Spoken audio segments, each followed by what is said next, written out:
Hello, fellow comrades of the eternal online prison that is the internet. Welcome to yet another edition of Spooky Infrastructure Month.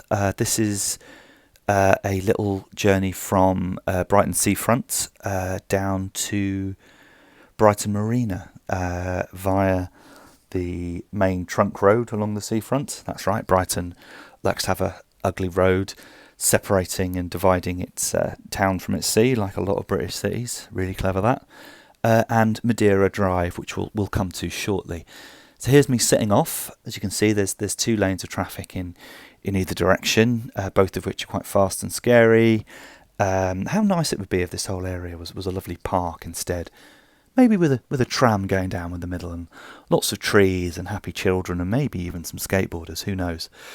So yes, we're forced onto the pavement here. This is the designated cycle route along the front of the the promenade. It's protected by everyone's favourite magic infrastructure, paint. This is a very quiet, late-ish weekday evening in October, so there aren't any pedestrians, but usually this is extremely busy with day trippers and tourists and locals and dog walkers, and there's a lot of conflict built in between cyclists and people not on bikes. Gets a bit better here. This is Madeira Drive, as mentioned, which is at least separated from the promenade by a curb, and it's on the road properly, and it looks like it's been much improved, as it's only one way for cars, which is brilliant. However, we are only protected by magic wands. They're not actually magic, as this van here shows. People still just drive into the cycle path to park because we apparently don't matter as much as them.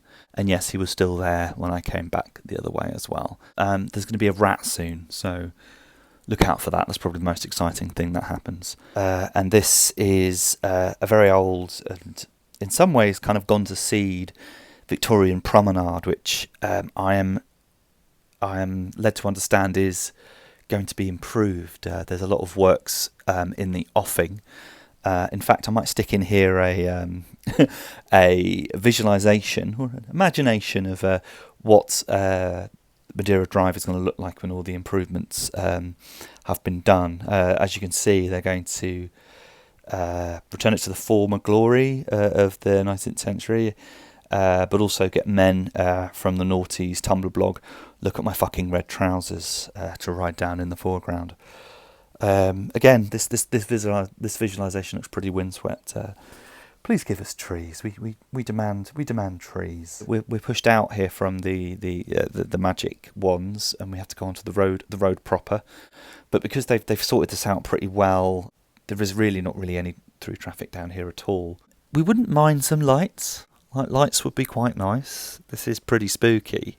The seafront here has some of the most scientifically interesting, moss. I'm going to say moss. I don't really know anything about marine biology. We come off the road and there's a little shared cycle and walking path.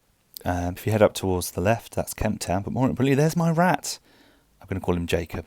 And there we are. We have made it to the strange concrete citadel of Brighton Marina, which is reminiscent of a Super Marionation style. It's possibly Captain Scarlet with a hint of Stingray, given we're in such a salty location.